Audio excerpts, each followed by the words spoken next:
आज हम quickly cover करेंगे the last lesson, summary, theme, character, conclusion और मोरल बहुत ही इजी वे में। So hello everyone, welcome back to the channel ICSE ignite learning with Pallavi. So today we will cover this. So start with the summary, जो कि थोड़ा सा एकदम concise form में है, जो इजीली अगर आप इस चीज़ को समझते हो तो इजीली आप समझ पाओगे। आपने अगर मेरी पहली वीडियो देखी होगी तो आप समरी बहुत इजीली क्लियर हो जाएगी आपको। कि स्टोरी एक फ्रांस नाम के एक लड़के की है जो स्कूल जा रहा होता है और उसने होमवर्क भी नहीं किया होता है। स्कूल पहुंचता है और पर उसे सब कुछ अनयूजुअल लगता है। डर उसके अंदर होता ही है, लेकिन जब वो स्कूल पहुंचता है तो देखता है कि उसे सब अनयूजुअल लगता है। क्लास बिल्कुल साइलेंट होती है, विलेजर्स भी बैठे होते हैं उसकी क्लास में। उसका जो टीचर होता है एम हेमल, वो उसका भी कोई रिएक्शन नहीं होता। वो इतनी लाइट क्लास में आता है, फिर भी वो कुछ नहीं कहते, उसे कोई पनिशमेंट नहीं करते। एम हेमल जो टीचर थे वो अनाउंस करते हैं कि आज उनकी फ्रेंच की लास्ट क्लास है। It is the last lesson for French. So Berlin से ऑर्डर आता है कि अब सिर्फ जर्मन पढ़ाई होगी और जर्मन लैंग्वेज ही बोली जाएगी, फ्रेंच नहीं बोली जाएगी, ना पढ़ाई जाएगी। तो ये सुनते ही फ्रांस को बहुत ज़्यादा रिग्रेट फील होता है एंड शॉकिंग होता है कि वो अब अपनी लैंग्वेज कभी भी नहीं पढ़ पाएगा। और उसने एक टाइम था कि जब वो लैंग्वेज को सीरियस लेना चाहिए था, तब उसने कभी सीरियसली लिया नहीं, कभी क्लास अटेंड अच्छे से किया नहीं, ना कभी पढ़ाई की अच्छे से। तो उसके लिए ना अब ये चीज़ें बहुत ज़्यादा इमोशनल हो गई थी, और ये इमोशनल सबके लिए थी। एम हेमल के लिए ऑब्वियसली थी, विलेजर्स के लिए थी, उन लोगों ने भी कभी इस चीज़ को सीरियस नहीं लिया। तो कहने का ये मतलब है कि जो फ्रेंच लैंग्वेज थी वो उन लोगों के लिए बहुत ज़्यादा इम्पॉर्टेंट थी। सो एट द एंड जब सारी चीज़ें हो गई, एम हेमल ने सब चीज़ें जो लास्ट लेसन था वो क्लियर कर दिया, तो उन्होंने सिर्फ एक चीज़ लिखी, दैट विवे ला फ्रांस। अपनी क्लास को ये लिखकर लास्ट में ख़त्म कर दिया। And he said now class is dismissed.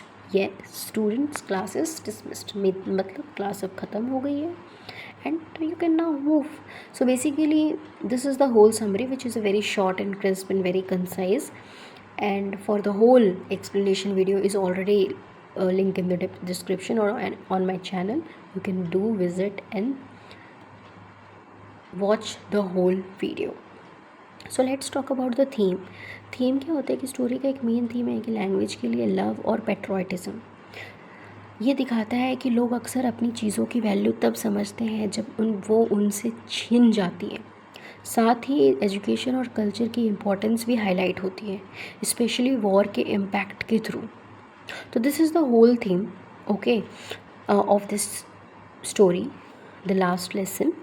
Now let's talk about the character sketch. इस पूरे स्टोरी में दो मेन कैरेक्टर्स हैं जिनके बारे में आपके एग्ज़ाम्स में पूछा जा सकता है। That is France and M Hamel. जो फ्रांस का कैरेक्टर होता है बहुत ही केयरलेस लेज़ी स्टूडेंट है, जो पढ़ाई को इग्नोर करता है, सीरियस नहीं लेता। लेकिन लास्ट लेसन के दिन उसने अपनी गलती का रियलाइजेशन किया और उसे हुआ, और उसका एटीट्यूड कम्प्लीटली चेंज हो गया, पैरेलल। और वो रिग्रेट और इमोशनल ग्रोथ का सिंबल है। उसे रिग्रेशन हुई एंड उसे ये एहसास हुआ कि काश मैंने उस वक्त वो चीज़ पढ़ लिया होता, अपना French language completely grammar part French language पढ़ लिया होता, तो आज मुझे ये रियलाइजेशन नहीं होती, मैंने उस समय उस चीज़ की वैल्यू कर ली होती। तो एम हेमल एक स्ट्रिक्ट बट डेडिकेटेड टीचर थे जिन्होंने 40 साल तक पढ़ाया, लेकिन लास्ट डे पर वो अपनी लैंग्वेज और अपनी कंट्री के लिए बहुत डीप लव दिखाते हैं। उनका कैरेक्टर पेट्रियोटिज्म और रिस्पॉन्सिबिलिटी को रिप्रेजेंट करता है। वो अपनी लैंग्वेज से, अपनी कंट्री से बहुत प्यार करते थे। जिन्होंने इतनी डेडिकेशन दिखाई और उनको एट लास्ट जब छोड़ना पड़ गया इन चीज़ों को, तो वो क्या तकलीफ़ होगी वो समझ सकते हैं। So at last we can conclude with this whole chapter is that कि जो लास्ट लेसन है वो हमें सिखाता है कि छोटी छोटी चीज़ें भी लाइफ में बहुत इम्पॉर्टेंट होती हैं। फ्रांस के लिए ये सिर्फ एक क्लास नहीं थी, बल्कि एक इमोशनल रियलाइजेशन था अपनी लैंग्वेज और ड्यूटी के लिए। तो this is the whole conclusion of this, the last lesson. So now moral of the story of this is कि कभी भी अपनी लैंग्वेज और एजुकेशन को फॉर ग्रांटेड मत लो. अपने कल्चर और आइडेंटिटी को रिस्पेक्ट करो, समझो, और किसी भी चीज़ की वैल्यू ऑन टाइम करो. जब वो चीज़ नहीं होती है तब हमें पछतावा होता है, तो उस पछतावे से बचने के लिए please value the things which you have right now.